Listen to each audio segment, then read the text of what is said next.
Assalamualaikum warahmatullahi wabarakatuh. Kembali lagi bersama saya di Pena Daring. Pada kesempatan ke-8 ini masih kita membahas latihan soal kompetensi manajerial pada aspek pengambilan keputusan. Nah, sebelumnya kita juga sudah menjelaskan ketujuh dari kompetensi manajerial ini dan sekarang kita membahas ke pengambilan keputusan. Adapun untuk pengambilan keputusan, definisinya itu dari Permen PAN RB nomor 38 tahun 2017, yaitu kemampuan membuat keputusan yang baik secara tepat, waktu, dan dengan keyakinan diri setelah mempertimbangkan prinsip kehati-hatian, dirumuskan secara sistematis dan seksama, berdasarkan berbagai informasi, alternatif pemecahan masalah, dan konsekuensinya, serta bertanggung jawab atas keputusan yang diambil. Adapun nanti tipe soalnya kita menghadapi dengan kondisi pertama mengumpulkan informasi, menganalisa informasi, membandingkan informasi, pertimbangkan resiko dan membuat kebijakan atau solusi. Nah, kalau di PMPB ini level 1, level 2, level 3, level 4, level 5. Oke, lebih jelasnya kita ke soal. Pada saat Anda sedang mengerjakan sebuah pekerjaan penting, tiba-tiba Anda menemukan sebuah kejanggalan pada sistem informasi yang Anda gunakan dan bisa berakibat bocornya data perusahaan ke publik. Bagaimana sikap Anda? A. Menyuruh semua rekan kerja untuk menghentikan penggunaan sistem itu. B. Saat itu juga Anda menghentikan penggunaan sistem itu. C. Melaporkan kepada atasan apakah harus berhenti menggunakan sistem itu. D. Menyelesaikan pekerjaan penting tersebut terlebih dahulu, kemudian menghentikan penggunaan sistem itu. Jawabannya apa teman-teman? Ya, jawabannya adalah yang C. Langsung lapor kepada atasan.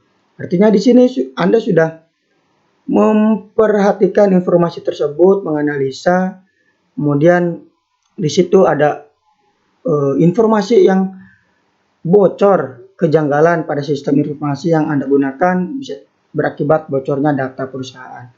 Ini sangat krusial sekali karena ini memang rahasia dari perusahaan tersebut ataupun dari kantor tersebut. Langkah yang paling utama adalah melapor langsung karena agar bisa memutuskan keputusan yang lebih tepat, dan apalagi seorang atasan pasti nanti mau berhenti atau lanjut itu terserah dari atasan.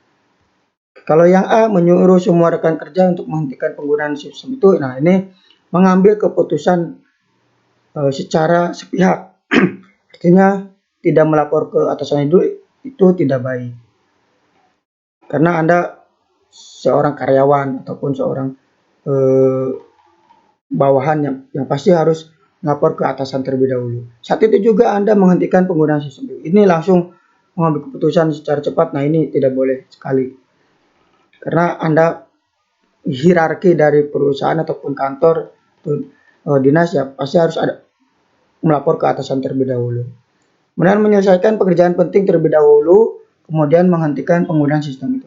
Ini juga nanti berakibat fatal karena bisa juga sudah bocor duluan data perusahaan tersebut atau tersebar duluan ke luar sana. Jadi paling penting ya harus lapor ke atasan terlebih dahulu. Oke, jelas ya? Nah, ini untuk poinnya 4C, 3D, 2A, dan 1B. Selanjutnya, Anda adalah seorang anggota unit biasa. Saat ini unit Anda dihadapkan pada situasi rumit yang membutuhkan pengambilan keputusan saat ini juga dari pimpinan unit. Padahal pimpinan unit baru tiba di kantor 4 jam lagi. Sikap Anda adalah A. Tetap menunggu pimpinan unit untuk datang. B. Meminta rekan lain saja yang mengambil keputusan. C. Saya akan mengambil keputusan untuk menyelamatkan kondisi rumit tersebut. D. Saya menelpon dulu pimpinan lalu mengambil keputusan sesuai arahan pimpinan dan berdasarkan kondisi saat ini. Saat itu jawabannya adalah yang D. Ini sama kasusnya seperti yang soal sebelumnya. Pasti harus melapor dulu ke atasan karena memang di sini posisi Anda adalah anggota unit biasa. Apalagi anggota unit biasa ya berarti harus nurut kepada atasan ataupun menunggu mengambil keputusannya itu sesuai dari pimpinan, arahan pimpinan. Jadi yang tepat adalah saya menelpon dulu pimpinan lalu mengambil keputusan sesuai arahan pimpinan dan berdasarkan kondisi saat itu. Nah, kalau yang ini tetap menunggu pimpinan unit untuk datang. Nah, ini saya rasa tidak menyelesaikan masalah karena di situ dihadapkan pada situasi rumit. Artinya ya solusinya ya ini yang D. Kemudian yang meminta rekan lain saja yang mengambil keputusan. Ini juga salah karena Anda sama-sama anggota unit, bukan sebagai atasan. Jadi ya tidak boleh mengambil keputusan secara sepihak. Saya akan mengambil keputusan untuk menyelamatkan kondisi rumit tersebut. Nah, ini juga salah banget. Saya salah sekali.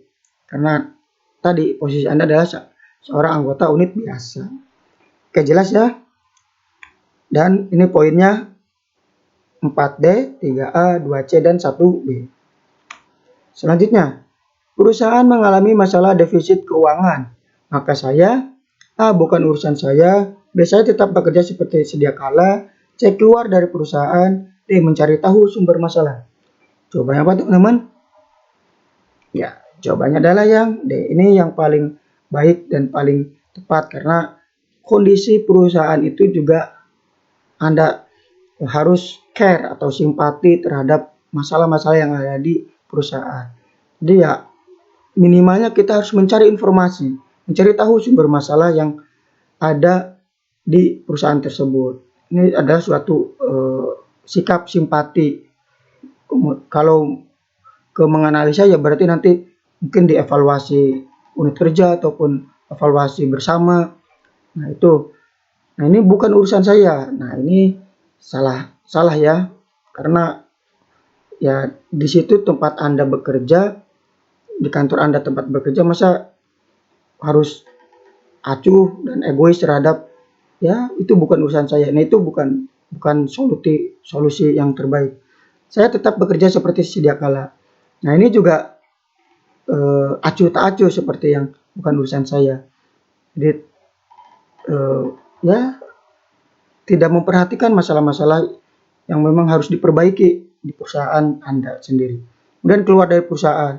Dan ini juga salah banget. Langsung menyerah terhadap masalah-masalah yang ada. Seperti itu ya. Oke, jelas ya. Nah, untuk poinnya itu 4D, 3B, 2A, dan 1C. Oke, lanjut. Saya ditugaskan pimpinan untuk mewakili sementara dalam rapat dengan tamu. Pada saat itu ada tamu pimpinan yang memerlukan keputusan segera. Maka saya A. Menunda pengambilan keputusan tanpa petunjuk atasan saya. B. Tidak berani mengambil keputusan tanpa petunjuk atasan. Saya mengambil keputusan meskipun tanpa petunjuk atasan selama tidak bertentangan dengan kebijakan umum. D. Mengambil keputusan tanpa petunjuk atasan. Coba apa teman-teman?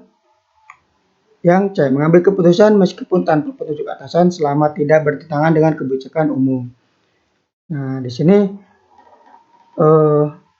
kan Anda sudah ditugaskan mewakili sementara dalam rapat. Artinya ini Anda punya wewenang dengan tamu tersebut untuk memutuskan, kecuali kalau misalkan itu memang krusial banget atau penting banget, urgensi banget keputusannya, ataupun memerlukan pimpinan langsung yang mengasih keputusan, yaitu harus menelpon dulu. Tapi kalau di sini Anda istilahnya agar memutuskan tidak bertentangan dengan kebijakan umum. Nah, yang A ini menunda pengambilan keputusan tanpa petunjuk atasan saya. Artinya ya percuma saja pimpinan menunjuk Anda untuk mewakili rapat tersebut, karena ya ujung-ujungnya pimpinan yang harus mengambil keputusan. Yang B ini tidak berani mengambil keputusan tanpa petunjuk atasan. Sama kayak ini alasannya. Percuma Anda dikasih mewakili rapat dengan tamu tersebut. Yang B mengambil keputusan tanpa petunjuk atasan. Ini juga bisa karena memang sudah diwakili ataupun Anda ditugaskan untuk mewakili rapat tersebut. Tapi keputusannya apa dulu? Kalau misalkan urgensinya ataupun prioritasnya itu sangat penting sekali, ya perlu harus ditanyakan ke atasan tersebut. Tapi kalau misalkan tadi ini yang paling tepat adalah yang C ini tidak bertentangan dengan kebijakan umum. Oke. Nah, ini untuk poinnya 4C, 3A, 2B, dan 1D. Soal selanjutnya, Anda merupakan seorang manajer pada sebuah perusahaan. Sudah beberapa bulan ini ada salah satu karyawan yang tidak dapat bekerja dengan baik, bahkan cenderung menghambat aktivitas di perusahaan. Banyak pekerjaan yang tertunda karena harus menunggu dia menyelesaikan pekerjaannya. Terkadang setelah ditunggu pun hasilnya sangat buruk, padahal Anda sudah memastikan bahwa beban kerja karyawan tersebut sudah sesuai dengan peraturan dan prosedur perusahaan. Perusahaan pun telah memberikan kesempatan beberapa kali untuk perbaikan dan memberi pelatihan. Namun setelah diamati tidak ada perubahan sama sekali. Yang Anda lakukan adalah A. Memberi kesempatan terus sampai dia bisa berubah menunjukkan performa terbaiknya, meskipun akan mengganggu kinerja perusahaan. B. Memberikan kesempatan karena setiap karyawan berhak atas hal tersebut. C. Terpaksa mencari penggantinya agar kinerja perusahaan kembali membaik, dan memberhentikannya dan memastikan semua keputusan saya terdokumentasi. Jawabannya apa teman-teman? Ya, jawabannya adalah yang D. Memberhentikannya dan memastikan semua keputusan saya terdokumentasi. Artinya di sini kondisinya memang sudah di ujung tanduk sekali karyawan tersebut. Nah, ini setelah ditunggu pun hasilnya sangat buruk. Ini juga sudah tidak bisa ditolerir, sudah tidak bisa dikasih kesempatan lagi. Ya, apa boleh buat, diberhentikan saja dan memastikan semua keputusan saya terdokumentasi. Artinya ini sesuai dengan SOP atau prosedur yang ada di perusahaan ataupun di kantor tersebut. Kemudian yang ini memberi kesempatan. Nah, ini artinya membiarkan masalah tersebut dan tidak bisa, nantinya mungkin malah sangat buruk sekali kinerja ke perusahaan Anda. Kemudian memberikan kesempatan karena setiap karyawan berhak. Ini juga sama yang A ini. Kemudian yang C, terpaksa mencari pengganti agar kinerja perusahaan kembali membaik. Ini juga bagus solusinya. Nah, oke. Untuk yang poinnya itu 4D, 3C, 2B, dan 1A. Oke, sekian untuk kompetensi manajerial. Untuk ke-8 aspeknya sudah dijelaskan. Silakan barangkali melihat di playlist, silakan. Dan selanjutnya kita akan memberikan latihan soal kompetensi sosial kultural. Oke, sudah dicukupkan. Wassalamualaikum warahmatullahi wabarakatuh.